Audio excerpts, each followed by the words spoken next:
Let's get it.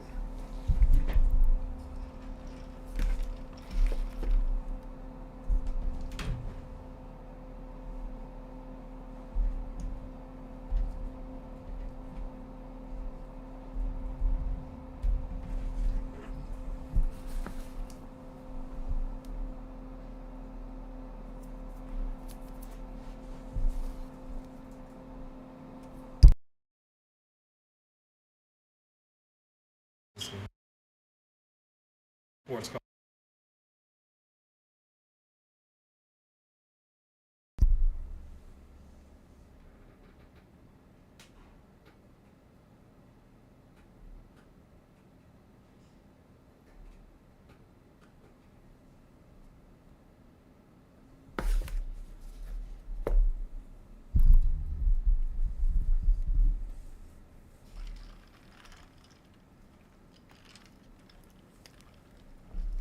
About to open this mailbox real soon.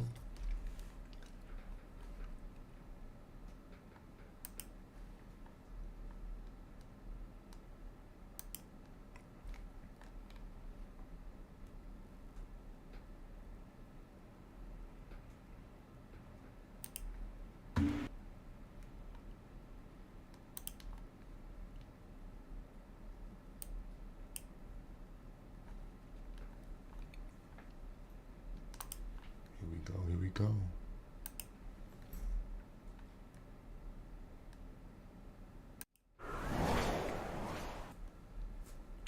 Welcome in, Postal Gang.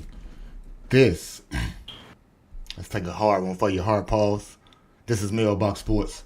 I am your host, and Jay Cutler, apologist, Postman 1914. Since we cannot, we will give a quick shout out. Not able to join us today, Mr. Bluefax. And if you do not know, you will know now. The future White Sox owner, Reinsdorf selling them boys, and he gonna be the first one to bid in. Shy Guy Ty, welcome in, Shy Guy. How you feeling this day? How are we feeling? I feel like I should be able to get a good bid in. If I bid low, they're already like 0-3. $5 should do it. That's how I feel. We'll tell Ishbia to back off. I don't think Ishbia is really going for that. Probably not. It's probably not going to work out.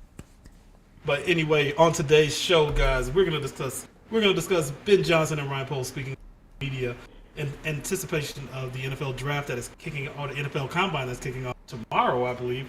The Bulls are built to lose, but they keep winning. The Cubs are off to a hot start in the desert, and the White Sox, as I said, they don't disappoint. They're 0-3. We already knew that was coming. And we'll close it down with another edition of the Postal Pit. This is Mailbox Sports. The topics have been sported. Dispatch, where we at? We are at draft and free agency. As Shy Guy elocuted to you guys, combine starts tomorrow. The underwear Olympics for most of those diehard football fans, where they get to go ahead and see people shoot up, drop down on the proverbial draft board. And so Ryan, Ben, they spoke about things in the media yesterday, nationwide. I caught it on Waddle and Sylvia in terms of the snippets. And in true competitive fashion, didn't really give us much to talk about. But in terms of the things we think they'll be looking for, came up with a little bit of a game for us. Now, like I said, this is an exercise where we anticipate what we think those guys want. And so what I'm going to do for Shy Guy Ty, I'm going to name a position of need on the Bears roster.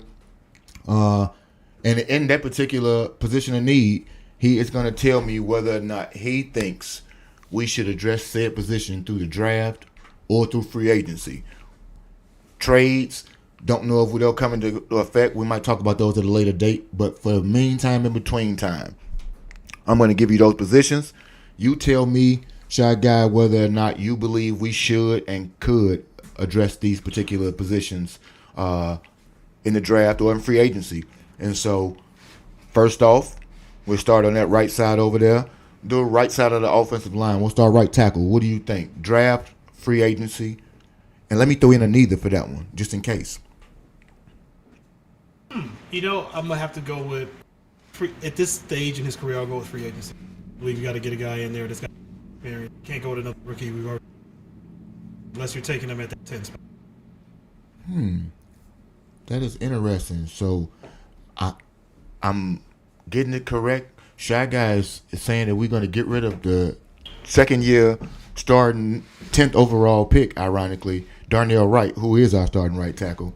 But he's saying we're going to get one through free agency. No. Oh, this means I wrote in right tackle. It's supposed to be left tackle because I believe Braxton Jones is the one that is going to be taking the demotion. So that definitely should be left tackle. Okay. It's not, since we didn't necessarily get in that particular position, we will cut because I think, like I said, maybe since I wanted to start from the right, is why I put the nuns in. I may have thrown him for a loop because I'm left-handed, so we always say the best for last. But since he spoke about Braxton Jones, I did hear, and it's nothing that gives credence either way, but it does send a message. And it was that they'll have a bit of a competition at left tackle this year to inspire all participants to get their weight up, per se. So, he says free agency, get somebody in there that's a bit more experienced, possibly give Braxton an opportunity to be a swing or to get your weight up and learn a position for somebody a bit more seasoned. I'm okay with Braxton being committed under a new regime to see if you can, in fact, turn into physically what they want. Hopefully you can, and if not, I would also have to say that free agency is the space where you might find that person because I believe Braxton stays, but we'll move along to right guard. What do you think about the right guard? We drafting or we going to free agency? I think we're drafting for a right guard. Usually what you can do is get the best tackle available, kick him inside to a guard position. I'm hearing maybe some of that'll be what happens with Aji, is that we stuck him on the field way too early, wasn't ready, missed all the training camp. He had never played in front of a crowd that size in that Minnesota game. We stuck him out there. It was like sticking him out in front of a crowd of 70,000 people when he's playing against maybe 10,000 people at Yale. Yale, yeah. I can dig that. How do you feel about that one? I do. Well, you know, I think we spoke about it before. I do believe that you can get you a tackle and kick him inside because for me personally, I believe that both of the tackles that we have right now are sufficient, and the middle of the line is where we need the most. And so you can draft position for either left or right guard, in my estimation. But specifically for right guard, I think Trey Smith is a right guard. Since I can't really think of many defensive persons that I would want in the draft, I would go ahead and say, and be in agreement with you, that we can go ahead and grab a tackle, maybe even trade back to get said tackle and kick him in the guard. So I kind of like that idea for right guard for us as opposed to the free agency. I know people like Trey, but what you think about the center? What do you think about the center we got? We got none. Draft, free agency. We have 0 centers on the roster. You're gonna have to go free agency because you need a vet. Okay. And changing every position on the line. What I've really come to realize is that we really could not evaluate the line because we did not have a proper center to bark out line calls, and that really set them back. So you don't know really what you have. You might have a little more talent at positions that you didn't think you had. True. But maybe some of your former starters, like a Matt Pryor or something, can stay around and be a backup, be some depth. And like you said, maybe that one person in the middle does make a bit of a difference. And so him being a bit more seasoned, free agency does seem to be the more viable route. And there are a couple persons and names of interest that they've been talking about that we might be able to get into at a later date. What do you think about left guard? Finish out the middle of the line. Another draft position. Whatever tackle they take in this draft is probably going to be who starts the interior of the. And I feel very comfortable. I also like Matt Pryor. I don't know. He's a mammoth of the man. Having a big, huge tackle. Man. You want to run the ball. That is a mammoth of a dude. Gosh. Like just running the ball behind him. And I know Ben Johnson probably looks at that like I'll keep that guy on the run because I know we can run behind him. Exactly. Now you did speak about Amagaji.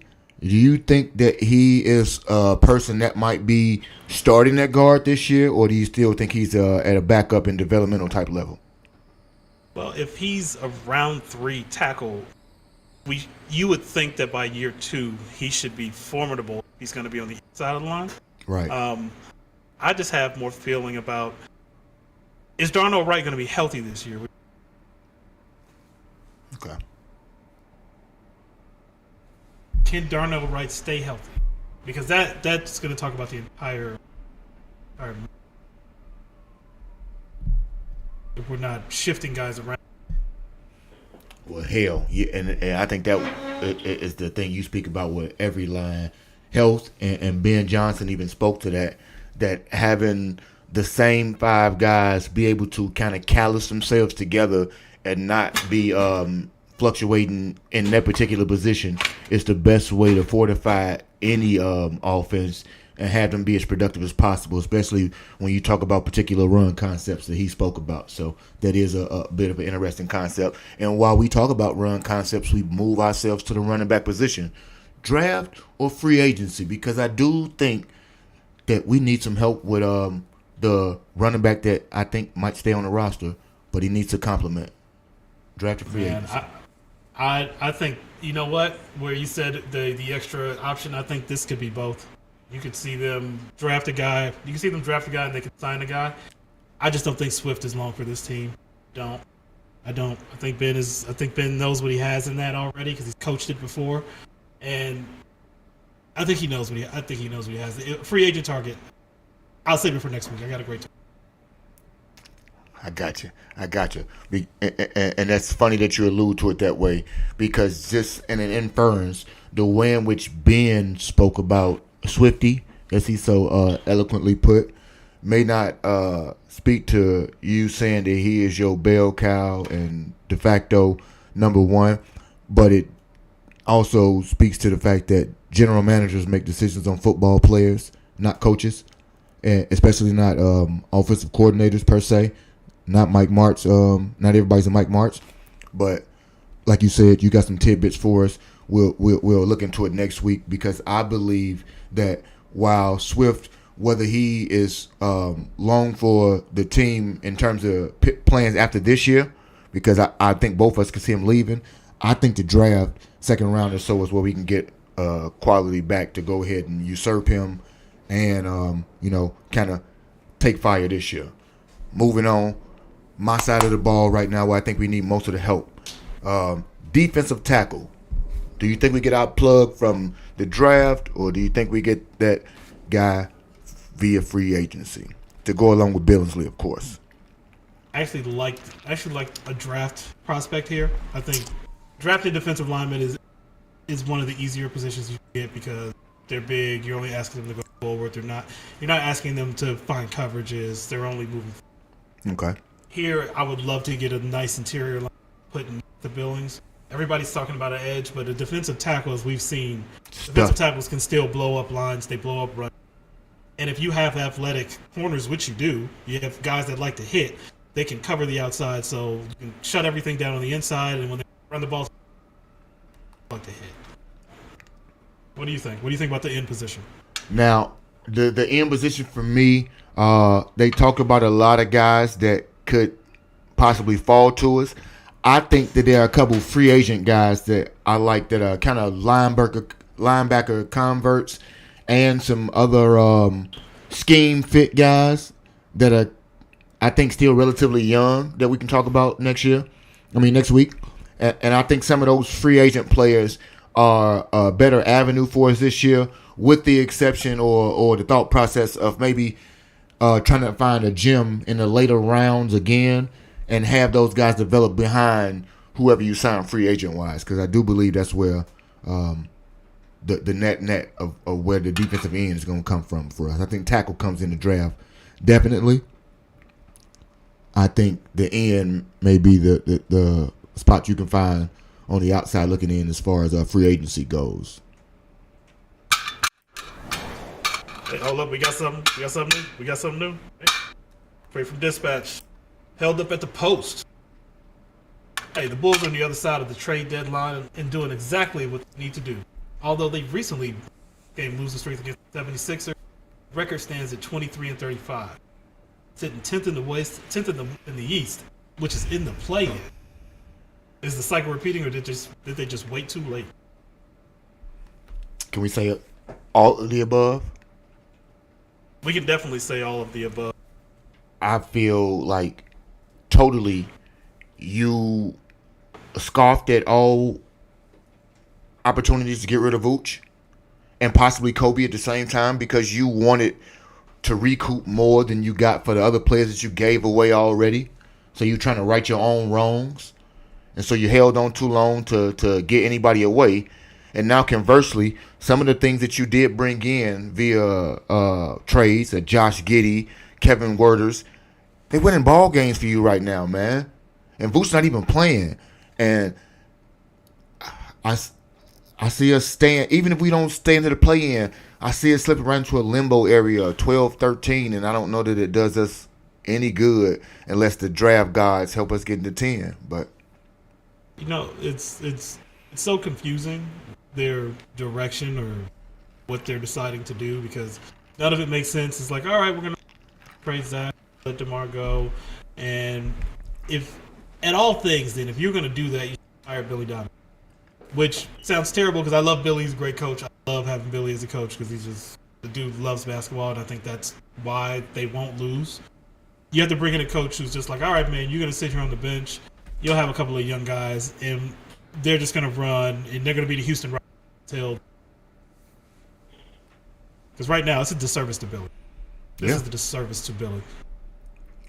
And some of the players, too, man. You got actual young talent, but the fact that the GM and the other guy that calls himself the assistant along with him, they are wasting precious time, and the person that slaps us in the face continuously has the audacity to be speaking of an extension for both of those guys. So, welcome to the future, which is the past, which is Jerry Reinsdorf. Man, that's a really sad statement. Welcome to the future. That's a really sad statement, man. I don't think that's what Doc Brown. We back to the future, and the future was bleak. It's when you. I told you every morning I try to sit down, and as I'm going through more, the condensed. Okay, and it is 10 minutes of watching the skinniest team in the league pushed around by multiple guys. But Josh Giddey, I do love Josh Giddey's game, man. He's so much fun to watch because he does everything except play defense. He does everything except play defense. I'm waiting for Modest. He weighs 110 pounds, so they just push him out of the way. And for Modest, this should be the Modest point where you just let him unleash him. Like let's just let him go. Give him the ball and see what happens. Get out the way. He ferocious with that thing, man. I want him to be able to get a better feel for being able to create his own shot, shooting, catching the ball, spotting up. I need him to go ahead and start working on some of the things that aren't so good right now. Work on it while we bad so we can play through the badness and be bad. Be bad as possible, please. If I can do anything, I would love to send a message via dispatch. Help the Bulls. Help the Bulls. So the one thing I'll ask you. So with Modest, I want him to run free, but the other thing I don't want him to do. That's the other thing that can suddenly be, and it takes Ime Udoka down to like Houston, where Jalen Green was running crazy, and it took them bringing in a coach to say, "Hey man, we got to take what you have and we have to channel it, point it." And I have to will you back sometimes because you'll just come down and shoot every time if I let you. Come down and shoot every time and you won't move the ball. And this is where I also agree with, you should have fired Billy Donovan to let Modest get some of that out. Then you can bring in the coach who says, all right, you can do all that, but let's see how far you can actually take this channel. Right. Will they ever be able to get out of their own way to do any of those things right is where my apathy comes in for the Bulls. And I hate to be apathetic, man, but I've been around I lived on this earth 5 decades and are minus a few blotches on the radar. They showing us everything that we're going to expect from them. And when they blips come, they good. But it's so weird because you look back. Derrick Rose was 13 years ago. That was 13 years ago, and it went by. It went by so fast. A blip. Of course, with what happened with the situation, of course, happened, but they had no follow up plan after that. It was like, well, the thing ended, and they did this with the Dwayne Wade team, 2016, where they said, all right, we're going to bring in Dwayne Wade, and when the starting. This is how you win in the NBA. All these examples out here, and they choose to follow none of them. You saw what happened when they dismantled the 98 Bulls. They had no true plan. And now we're seeing that again. A whole different set of people. Different iteration. Same owner. Same result. Oh, man, you said the key word there. Same owner. Sleep with the wheel. What he does to the White Sox, he continues to do to the Bulls. It's endless, man. It's endless. I'm tired. It's the same stories, the same answers every time. How we gonna team? I don't know. You fix the straight double time. He didn't hammer double time out there. He raking money hand over fist, and he gives zero fucks, man. And it drives me up a wall because I can't justifiably talk about the only team that matters for me being a transplant, and by matters I mean I live in Cleveland. We play against the goddamn Cavaliers. I don't even watch the games. For man, what? Are they good? For what? I watched them the other night, and they are really good. That's right. And so what do I have to talk about when they get to sit at work and talk about that machine they got going right now? This is the hardest part about living outside of your area. But nobody brags about the Suns, so I don't go to work and somebody's, oh man, the Suns are off. No, they do not care about the team. They do not care about the Cardinals. Kind of funny, actually. Well, just before we hit dispatch, since '89, the Chicago Bulls been serving up disappointment for the Cavaliers. They revel in our misery, and they love their success. Wait, we got something. What do we got? Let's see. Let's open them up. So we got the bullpen bulletin. All right, so here we go. Spring training is in full swing for the Cubs and the Sox Desert. The teams are headed in opposite directions. Cubs looking to make a playoff push, and the White Sox successfully bottoming. Currently, Pacoda came out at the beginning, but Pacoda has the Cubs at 92 wins, which would be a sign of an amazing. Also a trip you guys should do well. The White Sox are at a lowly 62 games.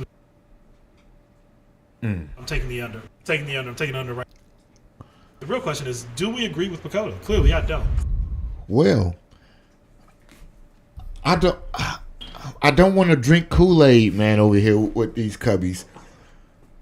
Kyle Tucker seems to be a great addition. I love getting Justin Turner, which is like walking on base at any given time, no matter how the situation, even at 40.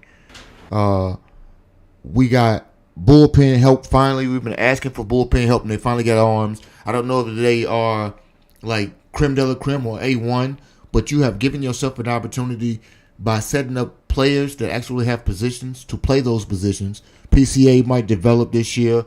You're putting people in the right positions out there. Look like Craig. We might have the opportunity to go ahead and at least push for that 92 right there. I can see that number right there. I wouldn't hit the over. I can see us winning 92. So maybe the push is a coward move for most. I wouldn't lose on it. Sox. I mean, your division is down. So I don't think the Brewers are. Man, you guys should. You got all opportunities in front of you to do so. Beautiful thing. The division is lined up. And not to mention, just in the few days he's been around, I think the morale of having one former great, Sammy Sosa, in the building as somewhat of a, not a mentor, but a batting coach and eye for the game has been kind of instrumental in helping them get off to the start they've gotten off to on both sides in terms of the offensive awareness they got.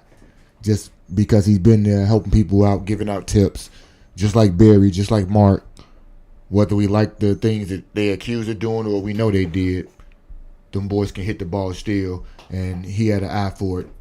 I think the White Sox, I'm still going to go under, man. You can't tell me you're winning 21 more games and you're getting rid of talent. You're going to win 21 more games? Yeah, there's no way. On a bright note, Noah Schultz did pitch today through so his future is bright. Good to see him out. Y'all find arms, man. Y'all develop arms. Yeah, it's so weird because we'll find these guys, but we can't develop anything else on the field. So really, we can develop everything else and can't get a pitcher to save our life. We got to buy him. The most White Sox thing ever. Hey, guess thing that can win you games and win you championships. We know how to develop it. Love it. Yeah. So, but no, I like I said earlier, I definitely take the under. They've done nothing to a team. I guess what's the opposite of improve? Is that just to degrade? They're gonna be part of the recession again. Basically, they are part of the recession. Elon is in there, and he is just ripping people out because I don't understand how this is the product you want to put on the field. Your team is a representation of you, and this is what you accept. And wow, and I have the candid attitude about it. Hey, you just wait. I think you got the best opportunity for him to part with the White Sox. And HBO might be making a plea to seriously, at some point, jump on in there and give y'all a different look and a different vibe to not be the little brother team in the third largest city in the U.S. Man, like I listened talk about it radio the other day, and the excitement that built just hearing that. Yes. Who's hey no I want to win, which backfires at some point because they all say they want to win, but you showing me you a spin.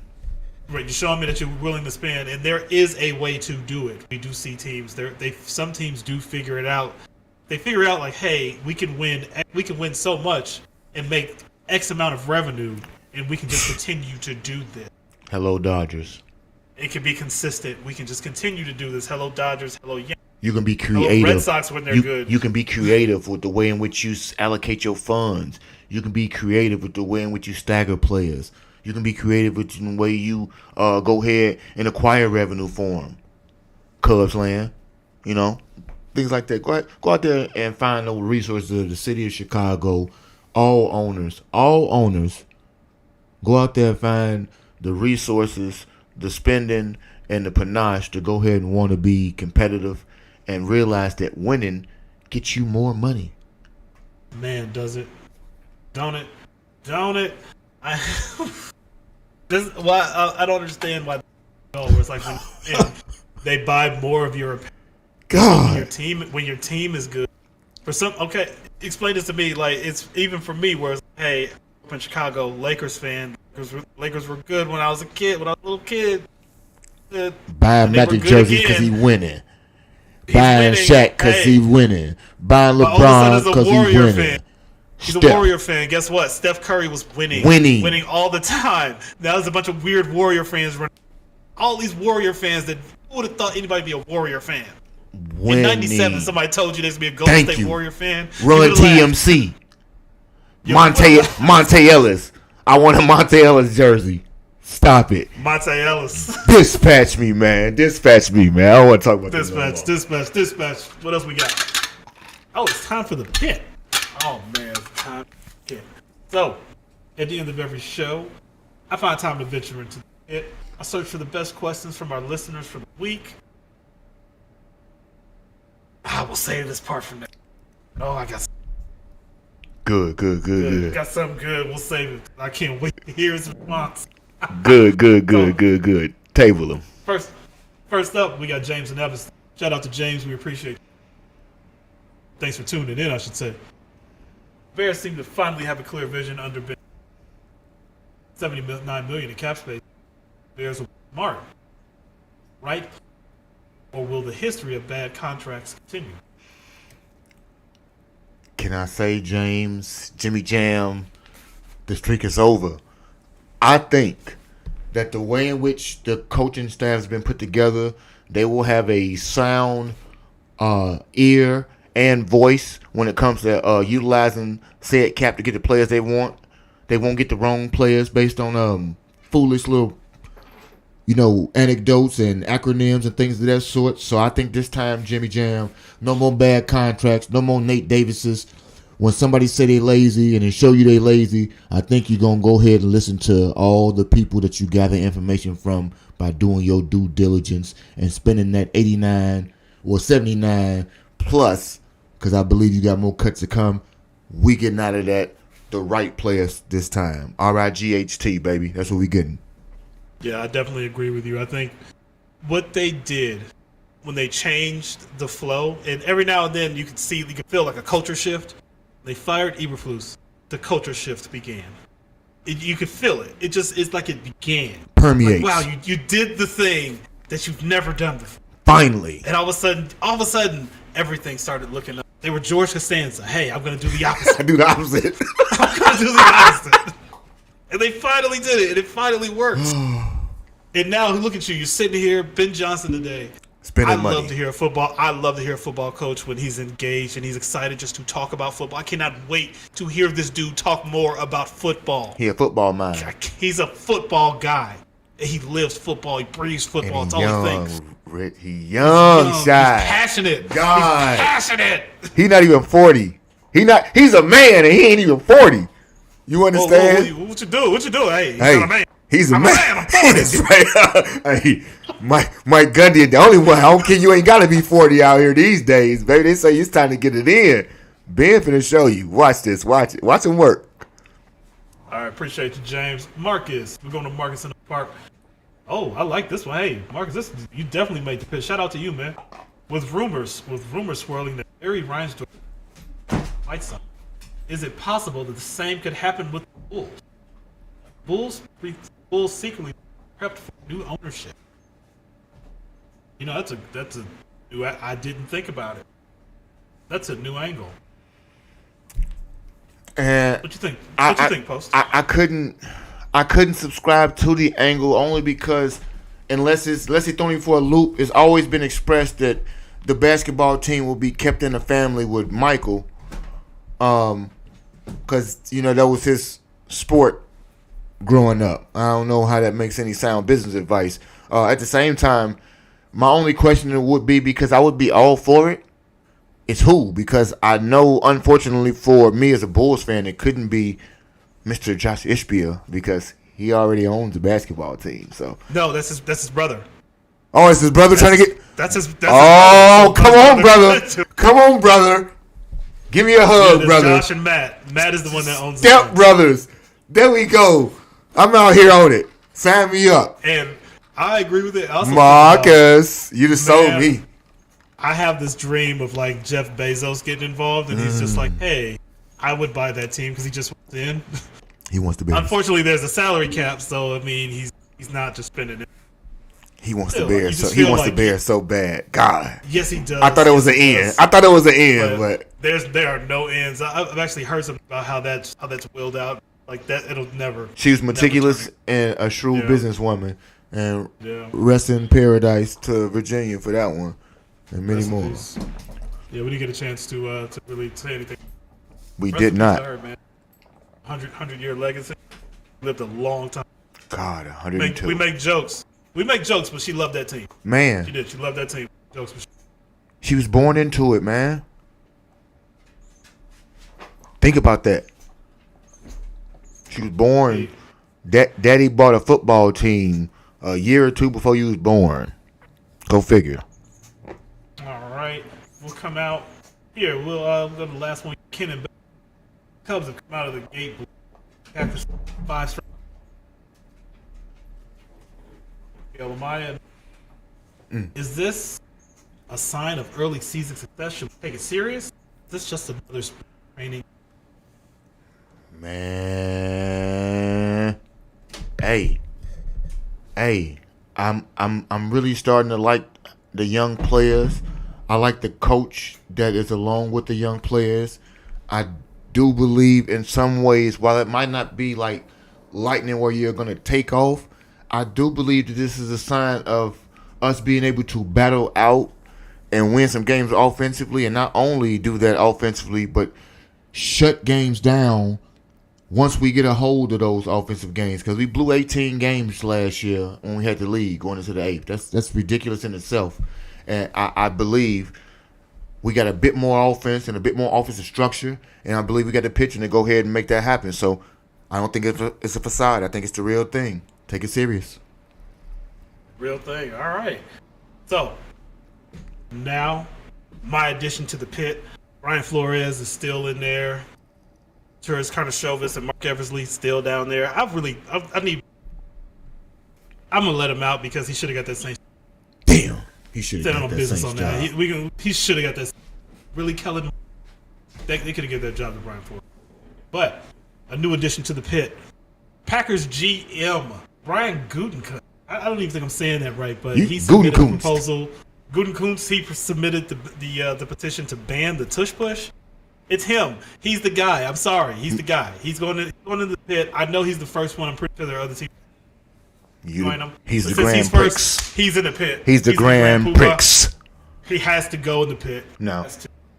While he going in the pit, you shall go and go alone, sir. You are a Packer. I don't want anything to touch you going down. I don't want anything to preclude you from getting knocked over into the dead center of the pit and not having any opportunity to recoup or recuse yourself from the pit. So, while I do understand the Shy Guy Ty cannot get a whole earful of this, we are going to see if this works out for the chat.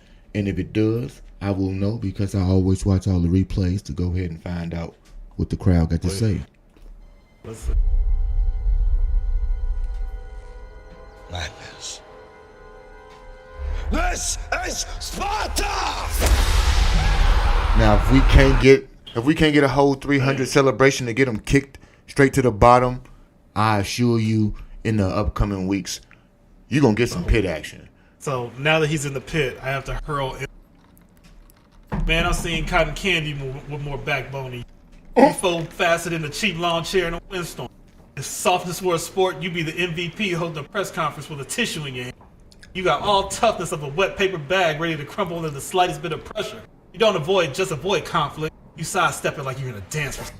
If life had a difficulty setting, you'd be stuck on easy mode with cheat code enabled. It's almost impressive how you must have that thing dry cleaned and ready at all times. Wait a minute. If resilience was measured in steel, you'd be aluminum foil, thin, crinkly, and torn apart with ease.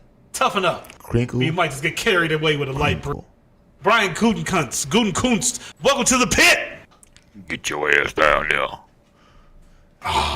Before we punch out, I know we at the time clock, but I want to give everybody who does not know, because a lot of people don't. Today, February 26th, is the anniversary of my first content as a YouTube content creator. The opening of the mailbox happened 1 year ago, so we want to say happy anniversary. And do you know what today is? We welcome many more Februaries coming in the upcoming future. We appreciate y'all. We appreciate y'all. We appreciate y'all. We want to thank you for tuning in.